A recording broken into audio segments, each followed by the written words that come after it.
Assalamualaikum warahmatullahi wabarakatuh. Waalaikumsalam warahmatullahi Waalaikumsalam warahmatullahi wabarakatuh. Waalaikumsalam warahmatullahi wabarakatuh. Baiklah, perkenalkan, nama saya Fika Aryadini Syawala.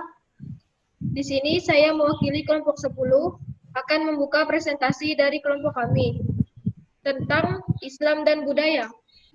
Pertama-tama, saya akan memperkenalkan anggota kelompok saya yang terdiri dari pertama, Fika Aryadini Syawala atau saya sendiri sebagai moderator. Kedua, Kori Ilbi Firnanda sebagai notulen.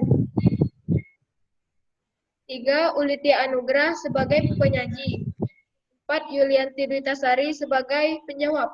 Baiklah, untuk memaparkan materi ini, saya serahkan kepada penyaji. Kepada penyaji, saya persilahkan. Baiklah, pengertian Islam dan budaya adalah dari segi kebahasaan, Islam berasal dari bahasa Arab, yaitu dari kata salimah yang mengandung arti selamat, sentosa, dan damai. Dari kata salimah selanjutnya diubah menjadi bentuk aslama yang berarti berserah diri dalam kedamaian. Oleh sebab itu, orang yang berserah diri, patuh dan taat kepada Allah Subhanahu wa taala disebut sebagai orang muslim. Dari uraian tersebut dapat ditarik kesimpulan bahwa kata Islam dari segi kebahasaan mengandung arti patuh, tunduk, taat dan berserah diri kepada Allah Subhanahu wa taala. Sedangkan kebudayaan ditinjau dari sudut bahasa Indonesia, kebudayaan berasal dari bahasa Sanskerta, budahaya, yaitu bentuk jamak dari budi yang berarti budi atau akal. Pendapat lain mengatakan juga bahwa kata budaya adalah sebagai suatu perkembangan dari kata majemuk mudidaya yang mempunyai arti daya dan budi. Budaya sendiri adalah daya dari budi yang berupa cipta, karsa, rasa, dan kebudayaan adalah hasil dari cipta, karsa, dan rasa tersebut. Prinsip-prinsip pengembangan kebudayaan dalam Islam. 1. Penghargaan terhadap akal pikiran. 2. Anjuran menuntut ilmu. 3. Larangan untuk taklid. 4. Anjuran untuk berinisiatif dan inovatif. 5. Penekanan pentingnya kehidupan. Islam dengan kebudayaan. Hubungan Islam dengan kebudayaan. Islam dan kebudayaan memiliki keterkaitan antara yang satu dengan yang lain. Ajaran Islam yang memberikan aturan-aturan yang sesuai dengan kehendak Allah Subhanahu wa taala. Sedangkan kebudayaan adalah realitas keberagaman umat Islam tersebut. Sehingga dapat dikatakan bahwa wujud nyata dari pengamalan ajaran agama Islam itu mampu dilihat dari kebudayaan dan kehidupan nyata para pemeluk agama Islam tersebut.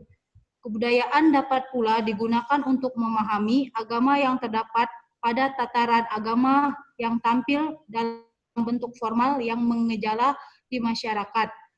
Misalnya dalam kebudayaan, berpakaian, bergaul, bermasyarakat, dan sebagainya. Unsur agama ikut berinteraksi dalam kebudayaan tersebut. Pakaian model jilbab, kebaya dapat dijumpai dalam pengamalan agama. Sebaliknya, tanpa adanya unsur budaya, maka agama akan sulit dilihat sosoknya secara jelas.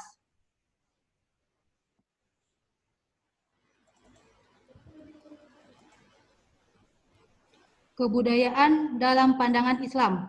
Yang pertama, kebudayaan yang tidak bertentangan dengan Islam. Dalam kaidah fiqh disebut adalah mantun, artinya adat kebiasaan dapat dijadikan sebagai hukum bahwa adat istiadat dan kebiasaan suatu masyarakat. Salah satu contoh kebudayaan yang tidak bertentangan dengan Islam seperti kadar besar, kecilnya mahar dalam pernikahan di dalam masyarakat Aceh Umpamanya, keluarga wanita biasanya menentukan jumlah emas kawin sekitar 50-100 gram emas. Yang kedua, kebudayaan yang sebagian unsurnya bertentangan dengan Islam, kemudian direkonstruksi menjadi Islam. Contohnya, kebudayaan masyarakat yang menjelaskan upacara tujuan hari orang meninggal ataupun 40 hari orang meninggal. Islam mencoba merekonstruksi upacara-upacara tersebut agar menjadi lebih Islam, yaitu dengan pembacaan kitab suci Al-Quran pada saat pelaksanaan upacara-upacara tersebut. Yang ketiga, kebudayaan yang bertentangan dengan Islam seperti budaya ngaben yang dilakukan oleh masyarakat Bali, yaitu upacara pembakaran mayat yang diselenggarakan dalam suasana yang meriah dan gegap gempita dan secara besar-besaran. Kedua, masyarakat Kalimantan Tengah dengan budaya dilakukan pemakaman jenazah yang berbentuk perahu lesung lebih dahulu.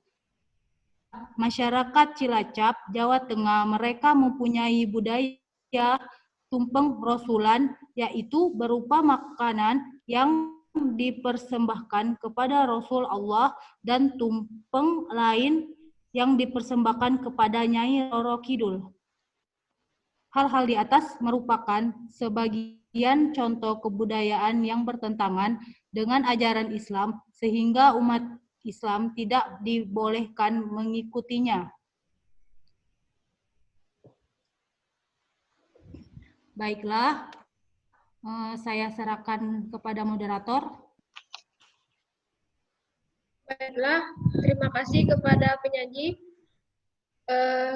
Sekian presentasi dari kami. Kepada audiens, apakah ada yang ingin ditanyakan? Baiklah, kepada teman-teman sekalian, apakah ada yang ingin ditanyakan seputar Islam dan kebudayaan? Di sini kami hanya membuka satu sesi pertanyaan dengan 3 soal. Izin bertanya, moderator. Baiklah, silahkan kepada Azahra. Zahir.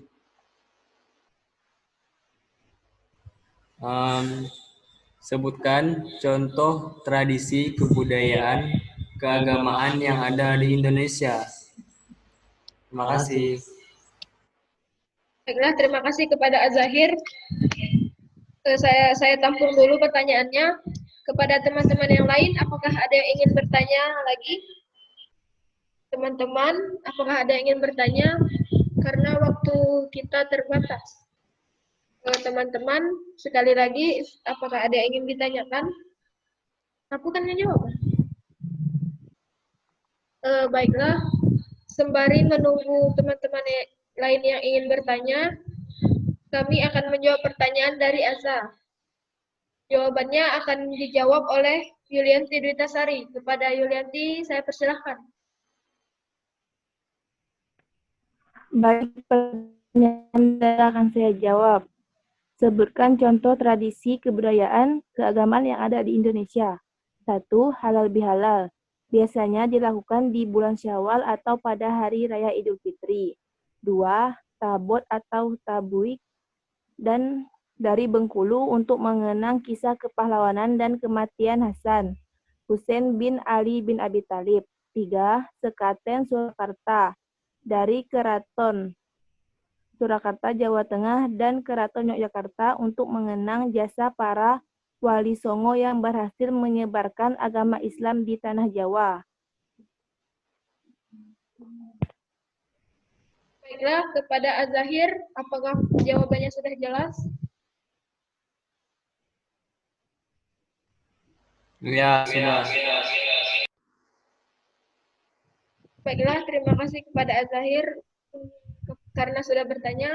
Kepada teman-teman lain, apakah ada yang ingin ditanyakan lagi? Kepada Bapak Rudi, apakah sudah bisa kami tutup? Gak ada lagi yang bertanya. Izin bertanya, moderator. Izin bertanya. Tuh dia bertanya. Michael. Baiklah, kepada Michael, kami persilakan. Baiklah, pertanyaan saya, apakah tadi benar kalau sesajen itu bertentangan dengan agama Islam?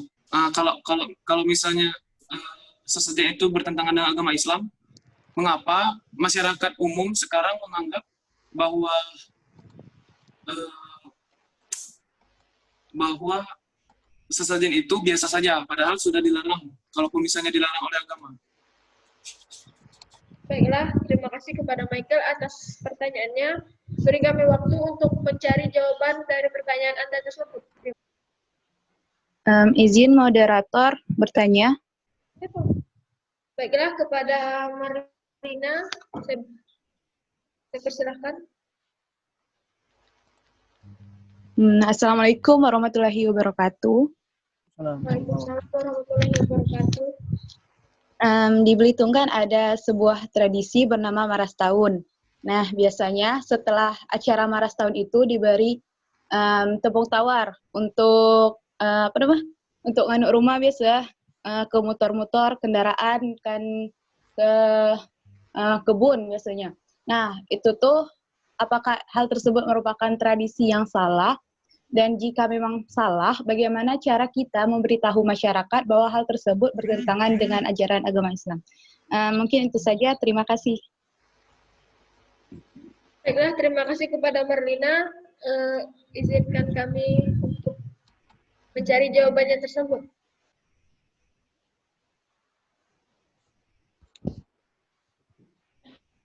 Baiklah, kami akan menjawab pertanyaan dari Michael dan Marlina. Jawaban dari Michael akan dijawab oleh Yulianti. Kepada Yulianti kami persilahkan.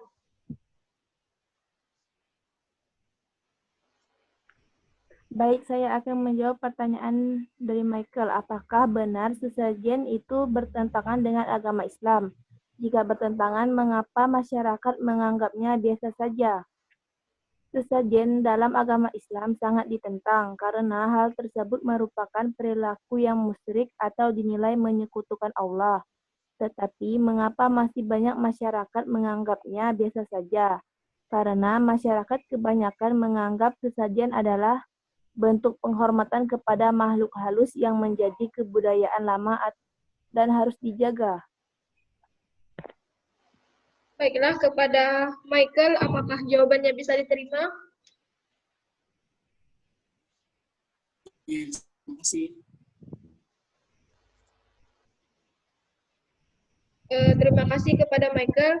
Selanjutnya pertanyaan dari Marlina akan dijawab oleh Ulitia. Kepada Ulitia saya persilahkan. Baiklah, saya akan menjawab pertanyaan dari Marlina. Menurut kami, Islam dalam Maras Tahun tidak diperbolehkan. Tapi karena sudah diadakan sejak zaman nenek moyang dahulu, Maras Tahun selalu diadakan setiap 1 tahun sekali. Karena sudah menjadi kebiasaan dan untuk tepung tawar itu juga dilarang dalam Islam. Tapi ada benarnya juga di dalam tepung tawar tersebut. Menurut kami menangkal tepung tawar yang dipercaya untuk menangkal suatu kejadian yang dianggap bencana atau petaka di kehidupan kita di kemudian hari itu salah. Cara untuk mengatasi atau memberitahukan kepada masyarakat bahwa hal itu bertentangan dengan cara berbicara dengan sopan dan menjelaskan bahwa tradisi itu tidak benar untuk dilakukan. Dalam umat Islam pun tidak dianjurkan untuk mempercayainya. Baik, saya serahkan ke moderator. Baiklah, kepada Marlina, apakah jawabannya bisa diterima? Baik, bisa diterima. Terima kasih atas jawabannya. Terima kasih kepada Marlina. Untuk sesi terakhir, kami akan menyampaikan kesimpulan yang akan dijelaskan oleh Kori. Kepada Kori, saya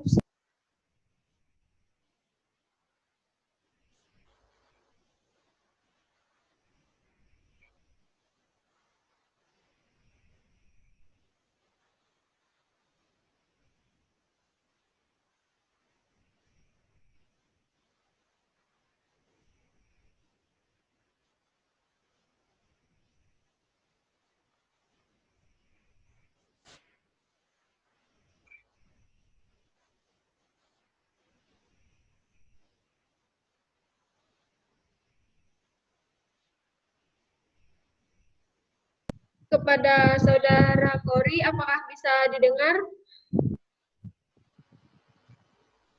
Bisa.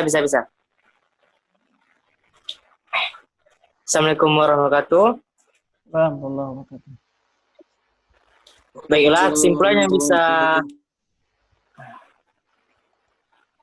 kesimpulan yang bisa kelompok kami sampaikan pada hari ini adalah mutlak ciptaan Allah Subhanahu wa taala yang hakiki. Oleh karena itu, Islam dijamin akan di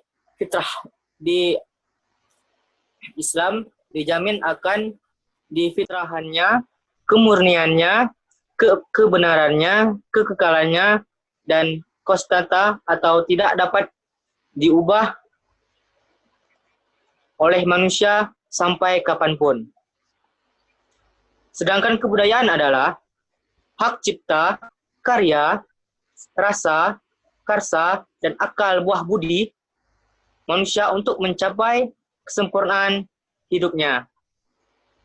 Islam juga memiliki dasar-dasar dalam pengembangan budaya, yaitu penghargaan terhadap hak akal pikiran. 2. Anjuran menuntut ilmu. 3. Larangan untuk takilat. 4. Anjuran Islam untuk berinisiatif dan inovatif. 4. Penekanan pentingnya kehidupan dunia. Terima kasih, saya kembalikan kepada moderator. Baiklah, terima kasih kepada Kori atas kesimpulannya.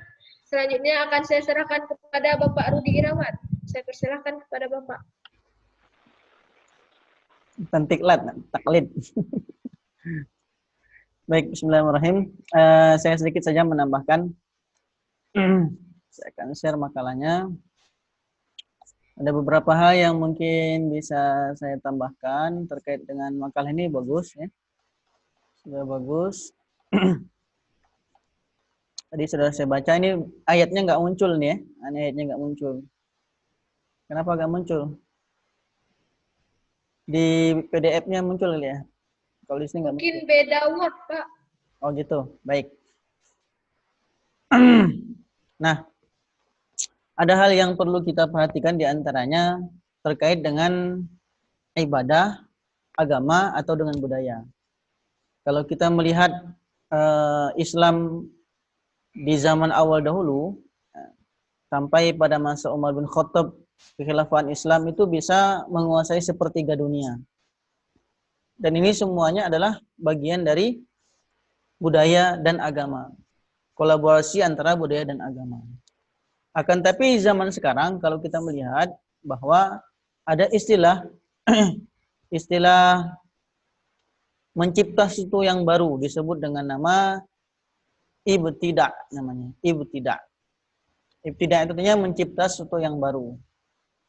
Sedangkan dalam hal agama itu kita harus ittiba. Nah, kalau taklid itu artinya mengikuti tanpa dasar ya. Tapi kalau ittiba kita mengikuti dengan dasar. Maka kalau misalnya ada Rasulullah memerintahkan untuk ini, itu maka kita ittiba, kita ikut. Nah zaman dahulu, ya, di zaman keemasan Islam, orang-orang Islam tuh mereka banyak membuat ibtidah, penemuan-penemuan baru. Tapi di zaman sekarang malah orang Islam lah yang mereka menjadi ittiba, mengikuti hasil-hasil budaya cipta karsa dari negara lain. Kita jangan jauh-jauh ya, dari model berpakaian, kita banyak mengikut budaya dari Korea, budaya dari Cina, dan lain sebagainya, dari Barat. Akan tapi sebaliknya, untuk hal yang terkait dengan keagamaan, kita banyaknya ibtidah, menciptakan hal-hal yang baru dalam agama. Nah, jadi seharusnya ya, kita sebagai seorang muslim, kita dalam hal kebudayaan, dalam hal kemajuan ilmu dan teknologi, kita harusnya ibtidah, menemukan penemuan-penemuan yang baru yang bermanfaat. Dan sebaliknya kalau dalam hal agama, syariat, kita harusnya ittiba, mengikuti apa yang dicontohkan oleh Rasulullah, sahabat, dan para ulama. Itu yang pertama. Kemudian berikutnya adalah Ini bagus sekali. Saya beri warna biru.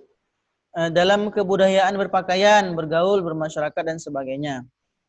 Maka unsur agama itu ikut berinteraksi dalam kebudayaan tersebut. Nah, kalau kita melihat dari hal perintah Allah Subhanahu wa taala dalam agama kita, misalnya perintah berjilbab misalnya. Ya ayuhan nabi qul li azwajika wa banatika wa nisa'il mu'minin, wahai nabi, perintahkanlah kepada istri-istrimu, anak-anak perempuanmu dan perempuan-perempuan yang beriman, yudnina alaihinna min jalabibihin, hendaklah mereka menjulurkan jilbab mereka. Nah, kalau kita melihat perintah Allah yang tegas itu untuklah menutup aurat dengan jilbab. Akan tapi ketika jilbab dia masuk ke negara yang berbeda-beda, baik negara Eropa, baik negara Turki, masuk ke Indonesia, masuk lagi ke negara Arab dan sebagainya, itu akan berbeda-beda tergantung dengan budayanya. Karena budayanya berbeda. Ya. Yang penting tujuan syariat agama kita itu dia tercapai apa? Yaitu menutup aurat. Itu yang paling penting, menutup auratnya yang paling penting, bukan pada budayanya. Nah, kalau sekarang Bapak tanya kalian, cadar itu agama atau budaya? Perintah atau budaya? Budaya. Hah? Budaya? Budaya. Budaya, beneran. Budaya.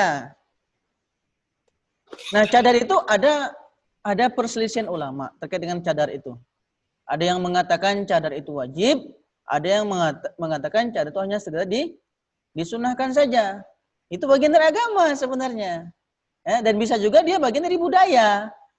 Mungkin orang-orang Arab kan mereka lebih banyak gurun pasirnya, lebih banyak debu-debunya sehingga harus menutup segala semua anggota badan kecuali mata saja. Akan tapi memang ada pendapat ulama yang mengatakan bahwa itu adalah perintah Allah terkait dengan dalam firman Allah yang mengatakan bahwa illa ma zahara minha, tutuplah seluruh tubuhmu kecuali yang biasa nampak terlihat. Apa itu? Telapak tangan dan apa? Telapak tangan dan wajah. Nah, wajah. Nah, maka ini jadi perselisihan ulama dalam kaidah fikih. Nah, maka ini bisa jadi dia sebuah perintah agama. Akan tapi gamis itu dia ibadah atau dia budaya? Ibadah. Nah, ibadah. Mana ada perintah memakai gamis? Ya ayyuhallazina amanu wa orang iman, pakailah gamis sebelum sholat. Berarti kita pakai sarung bukan ibadah dong berarti. Nah, gamis itu dia bagian dari budaya. Kalau mau ngikut Nabi, gamisnya bukan gamis yang kita pakai sekarang. Kalau mau ikut Nabi, sekalian gamisnya gamis yang berlubang, yang lusuh, yang ditambal-tambal. Nah, itu kalau mau ikut Nabi. Tapi kita misalnya ke tempat-tempat yang berbeda-beda, gamis semua kan berbeda-beda. Ke Indonesia, laki-laki menutup auratnya dengan menggunakan sarung. Budaya, tapi tidak bertentangan dengan agama, yaitu menutup auratnya. Nah, kalau laki-laki sholat pakai kolor di atas lutut, baru itu aliran sesat. Nah, tapi kalau misalnya kita di Indonesia, kita memakai sarung dan menutup aurat. Itulah budaya kita, tapi tidak bertentangan dengan agama. Nah, gitu ya. Nah, jadi jangan kita campur adukan. Ini budaya, ini agama, tapi kita salah memahaminya. Nah, jadi kalau baju koko, nama aja koko, bukan dari Arab. Koko kan dari Cina. Nah, kita pakai koko itu Cina. Kalau kalian lihat toko-toko Cina itu, baju-baju mereka, siapa dewa-dewa apa, lihat bajunya tuh, menutup aurat semua. Koko. Nah, tapi kita katakan bahwa ini sebaju koko saya ini adalah agama saya, bukan identitas agama, itu budaya. Nah, jadi cara berpakaian selama dia tidak bertentangan dengan agama, maka dia tidak akan dia termasuk bagian dari budaya yang tidak terlarang. Nah, misalnya gini, kebudayaan tidak bertentangan dengan agama tadi, bagus ya. Kadar besar kecilnya mahar dalam pernikahan itu boleh saja. Tadi salah baca ya. Kaidah fikih itu ada yang kelima itu, diantaranya al-adatu muhakkamah namanya. Yaitu sebuah adat istiadat yang telah terbiasa lama di sebuah daerah, tapi tidak bertentangan dengan agama, itu bisa jadi hukum. Misalnya apa? Misalnya kalau ada hukum seperti ini. Kalau ada batang rambutan di tepi jalan, dan misalnya di daerah tersebut kalau ngambil rambutan di tepi jalan itu bukan disebut mencuri. Kalau ada misalnya seperti itu Nah itu maka daerah tersebut ketika menerapkan itu semua umum untuk seluruh masyarakatnya, maka itu tidak menjadi pencurian. Nah sama seperti tadi, menentukan jumlah mahar, sudah adat. Misalnya, tapi gede juga nih mas kawin 50 gram sampai 100 gram. 100 gram kali 1 juta, 1 gram sekarang 100 juta. Oh mahal juga.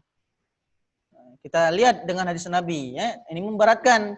Sebaik-baik wanita adalah wanita yang paling ringan maharnya. Nah, kita kombinasi. Tapi ini nggak dilarang karena adat. Tidak bertentangan dengan agama.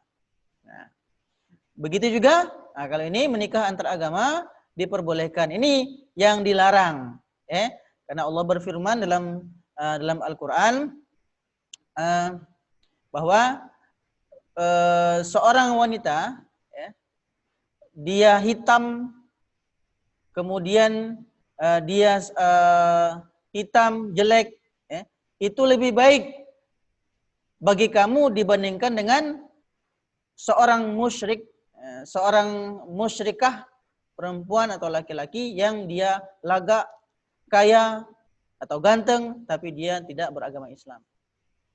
Nah, maka dalam agama kita itu dilarang untuk nikah beda agama. Nah, beda agama. Karena makanya kita lihat kalau di Belitung ini banyak orang Cina, orang Kristen, kalau dia mau menikahi seorang perempuan maka dia harus masuk Islam dulu. Walaupun pada kenyataannya setelah masuk Islam mereka ada yang kembali ke agama mereka, ada yang kadang mereka tidak beribadah. Nah, jadi itu ya agama dan budaya. Terkait dengan pertanyaan-pertanyaan tadi, nah tradisi kebudayaan agama yang ada di Indonesia tadi sudah dijelaskan, bagus sekali jawabannya. Kemudian sesajen, ini pertanyaan Michael ini, bertentangan nggak dengan agama Islam? Ya bertentangan sesajen itu. Jadi sama seperti sesajen yang dilakukan oleh orang Jawa atau sesajen yang dilakukan oleh orang Belitung, misalnya seperti muangjong dan lain sebagainya. Karena itu artinya kita berserah diri bukan kepada Allah, tapi kita menundukkan diri kepada makhluk Allah, yaitu jin. Nah itu dilarang, dikarenakan itu termasuk perbuatan musyrik. Tadi benar jawabannya. Nah sekarang mengapa masyarakat menganggap sesajen itu biasa aja? Padahal ia telah dilarang agama. Jawabannya bahwa tidak semua orang beragama Islam itu tahu Islam. Tidak semuanya. Banyak orang yang beragama Islam itu hanya Islam KTP, banyak juga. Jadi, apa Islam KTP maksudnya? Islam yang hanya mereka dapatkan dari keturunan orang-orang tua mereka. Dan orang tua mereka sama juga, naik ke atas kakek, buyut, sampai nenek moyang. Banyak di antara mereka yang tidak paham bahwa itulah perbuatan musyrik. Nah, itu jawabannya. Nah, bukan mereka tidak tahu, mereka tahu. Nah, tapi karena sudah turunan dan tidak belajar agama Islam, maka akhirnya mereka menganggap biasa-biasa saja. Dan biasanya kalau dalam sebuah masyarakat mereka menentang itu, atau mereka menjadi orang yang menentang adat kebiasaan yang bisa terjadi, malah mereka biasanya dikucilkan. Itulah pentingnya kalian mempelajari agama Islam dengan baik agar tidak terjerumus kepada perbuatan musyrik. Di bab pertama dulu Bapak sampaikan bahwa akibat dari kemusyrikan itu sangat luar biasa, yaitu kita akan masuk neraka khalidina fiha. Itu kekal dalamnya. Nah, yang ketiga terakhir, tradisi maras tahun, istilah apa ini tadi nama tepung itu yang ditaburkan. Karena Bapak nggak pernah ikut maras tahun, jadi Bapak nggak tahu tepung apa itu. Yang jelas itu sama juga, itu termasuk juga perbuatan musyrik. Yang mana masa dengan tepung bisa melindungi rumah kita, motor kita, kebun kita dari mara bahaya. Artinya kita percaya pada tepung, bukan percaya kepada Allah. Kemudian begitu juga, membuang tepung itu sendiri pun itu termasuk perbuatan mubazir. Ya kan? Inna mubazirina kana ikhwana syayatin. Perbuatan membuang-buang seperti itulah perbuatan temannya setan. Nah, bagaimana cara menyampaikannya? Nah, tidak semua orang ketika disampaikan mereka langsung menerima. caranya kita mulai dari kita sendiri. Kalau kita telah memahami itulah perbuatan dilarang dalam agama kita, maka kita hindari. Nanti kamu udah paham, anak kalian jelaskan ini dilarang agama. Keluarga kita jelaskan juga dengan perlahan-perlahan, ini dilarang agama kita. Terus menerus sehingga orang paham bahwa perbuatan tersebut adalah perbuatan yang bertentangan dengan agama. Semoga saja nanti dalam beberapa generasi, kalau semuanya generasi seperti kita, seperti kalian ini, nanti akan berganti generasi, mereka sudah tidak menganggap itu sebuah perbuatan yang dibolehkan, tapi sebaliknya dilarang oleh agama kita. Nah gitu ya. Jadi dakwah itu wajadilhum billati hiya ahsan. Dan kalau mau dijelaskan, jelaskan dengan cara yang baik. Jangan kita tiba-tiba menentang yang akhirnya kitalah yang kemudian dimusuh oleh keluarga kita dan lain sebagainya. Atau kita menyuruh orang yang mereka memang berkompeten untuk menjelaskan itu. Baik ya? Begitu ya? Begitu mungkin tambahan dari Bapak untuk penyampaian materi pada pertemuan ke-13 ya. Kita nanti masih ada satu pertemuan lagi, pertemuan ke-14 terakhir. Nanti Bapak yang akan menyampaikan materinya dikarenakan ini kelompoknya sudah habis ya. 1 sampai 10. Nanti mohon bantuan pada koordinator untuk mengabsen teman-teman yang hari ini hadir dan siapa saja yang kemudian izin, sakit, dan alfa dan lain sebagainya. Baik, karena sudah azan ya, ada lagi yang mau didiskusikan sebelum ditutup?